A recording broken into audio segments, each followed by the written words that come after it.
الحمد لله وكفى وسلام على عباده الذين اصطفى أما بعد. قال الله تبارك وتعالى: قل إن كنتم تحبون الله فاتبعوني يحببكم الله. صدق الله العلي العظيم. قال النبي صلى الله عليه وسلم: أنا نبي الأنبياء لا نبي بعدي، أو كما قال عليه الصلاة والسلام. اسٹیج پر تشریف فرما اجلاس کے سرپرست حضرت مولانا تجمل احمد خان صاحب ملی اور رخ اجلاس حضرت مولانا مفتی طارق جمیل صاحب قاسمی اور ان کے رفیق سفر حضرت قاری ظہیر صاحب فیضی اور تمام ہی علماء کرام، مہمانان خصوصی، بزرگوں، دوستوں اور نوجوانوں. عالمی حالات الحمدللہ یہ ہمارے سامنے ہیں اور ملت اسلامیہ کے لیے یہ نئے حالات نہیں ہیں. ستیزہ کار رہا ازل سے تا امروز، ستیزہ کار رہا ازل سے تا امروز، چراغ مصطفی سے شرار بولہبی.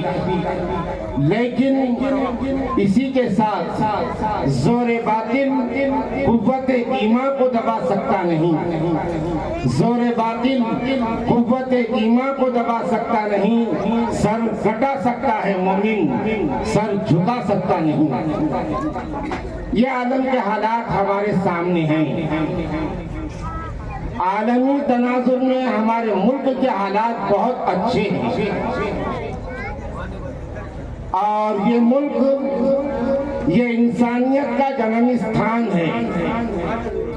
سب سے پہلا انسان اس ملک کی زمین پر قدم رکھا وہ حضرت آدم علیہ السلام ہے.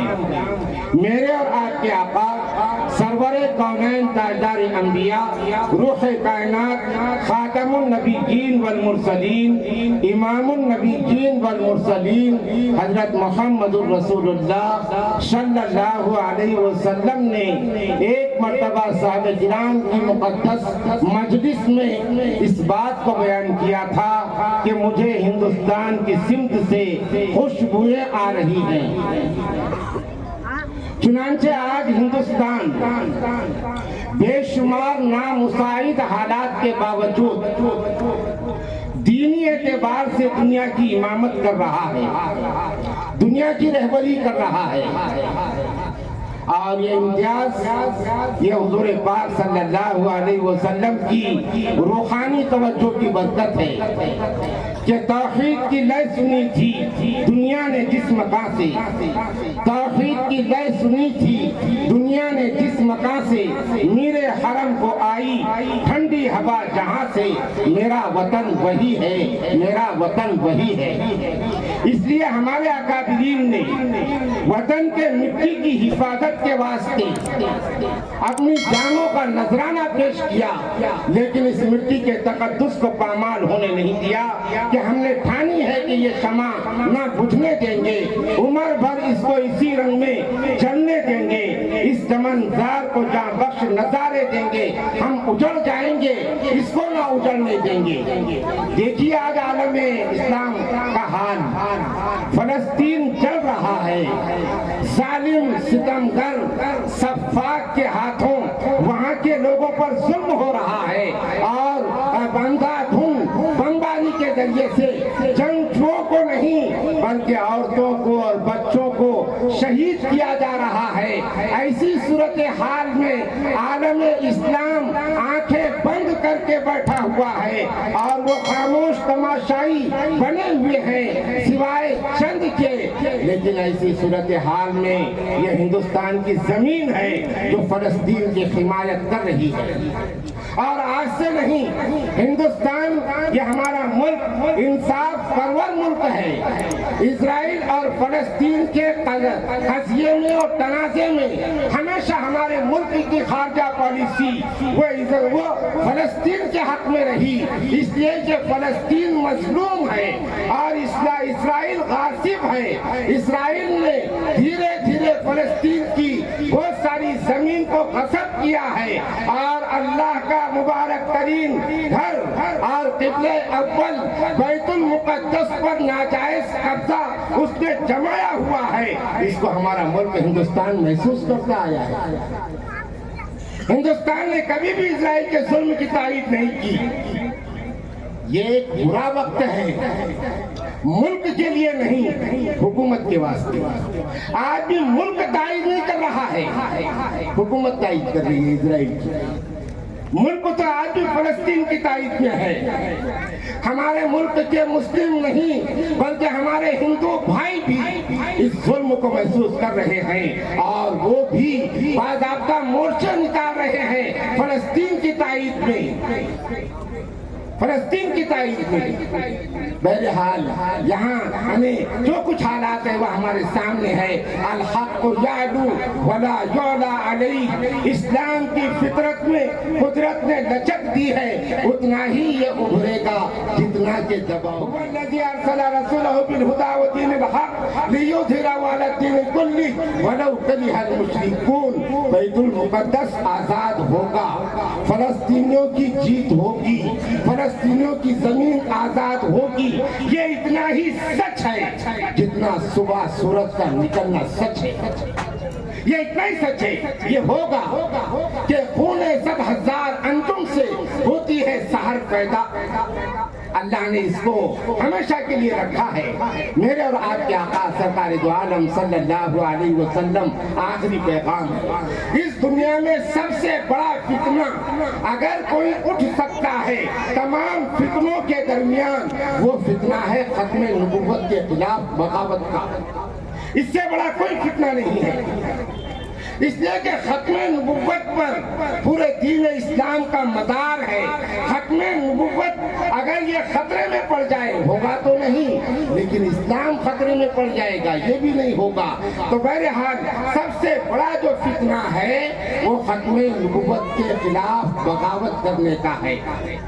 اور حضور پاک صلی اللہ علیہ وسلم نے فرمایا کہ میرے بعد ایسے دجال پیدا ہوں گے جو میری نبوت پر قبضہ کرنے کی یا حملہ کرنے کی یا ناپاک سازش رچنے کی وہ کوشش کریں گے، اور ہوئے ہیں۔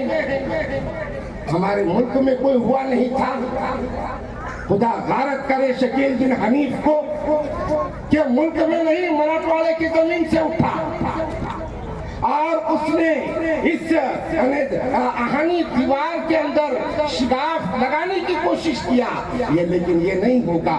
تو ہم نے آج سے کئی سال پہلے چونکہ حضرت مولانا شاہ انور شاہ کشمیری رحمت اللہ علیہ نے فرمایا، جو ہمارے اکابرین میں سے ہیں، کہ جو ختم نبوت پر کام نہ کرے وہ اللہ کے سامنے شرمندہ ہوگا، اور جو ختم نبوت پر کام کرے یہ اللہ کے نزدیک بخشش کے لیے آسانی ہوگی۔ تو ملی فاؤنڈیشن مہاراشٹرا شاخ جنتور نے آج سے کئی سال پہلے اس بات کا گویا حلف دیا کہ ہم اس بینر سے سب سے بڑا اور ترجیحی کام جو کریں گے وہ ختم نبوت کا نعرہ بلند کریں گے، کہ میرے آپ کے آقا صلی اللہ علیہ وسلم آخری نبی ہے، یہ تفریحی مجلس نہیں ہے۔ اگر کوئی اس قسم کی مجالس پر حالات کے تناظر میں اعتراض کرتا ہے، وہ اندھا ہے، وہ نابینا ہے، اس کو سمجھ نہیں ہے کہ دین کیا ہے۔ یہ تفریحی مجلس نہیں ہے، یہ عبادت کی مجلس ہے، یہ بڑی عبادت ہے۔ اس لیے کہ تحفظ ختم نبوت و عظمت صحابہ کے عنوان سے یہ مجلس قائم ہوئی ہے۔ بڑے قابل صد مبارکباد ہیں وہ تمام نوجوانان جنہوں نے آج کی اس مجلس کے سجانے میں ہر قسم کا حصہ لیا ہے اور کوشش اور محنت کی ہے۔ یقیناً ان کی یہ تب و دو اور ان کی یہ کوششیں رائے گاہ نہیں جائے گی، بلکہ خاتم الانبیاء صلی اللہ علیہ وسلم کے نزدیک سفارش کا سبب بنے گی۔ تو ملی فاؤنڈیشن نے ختم نبوت پر ترجیحی طور پر کام کرنے کا بیڑا اٹھایا اور وہ کام الحمدللہ چل رہا ہے۔ اور اس کا سب سے بڑا کردار ملی فاؤنڈیشن کے بینر تلے وہ حضرت مفتی طارق جمیل قاسمی دامت برکاتہم ہے، اللہ ان کی عمر کو دراز فرمائے اور لمبے عرصے تک اللہ تبارک و تعالی ان سے یہ کام لے۔ ملی فاؤنڈیشن کے بینر سے حضرت مفتی صاحب تلنگانہ، آندھرا اور مہاراشٹر کا دورہ کرتے ہیں اور عنوان ایک ہوتا ہے تحفظ ختم نبوت و عظمت صحابہ۔ گویا 3 اسٹیٹس میں آپ کے جنتور کے فاؤنڈیشن کی طرف سے اور اس کے توسط سے یہ کام چل رہا ہے اور کردار ہے مفتی طارق جمیل قاسمی صاحب۔ تو میں مبارکباد دوں گا ملی فاؤنڈیشن کو بھی اور ملی فاؤنڈیشن کے اراکین اور عہدیداران کو بھی کہ اللہ تبارک و تعالیٰ یہ کام ان سے لے رہا ہے۔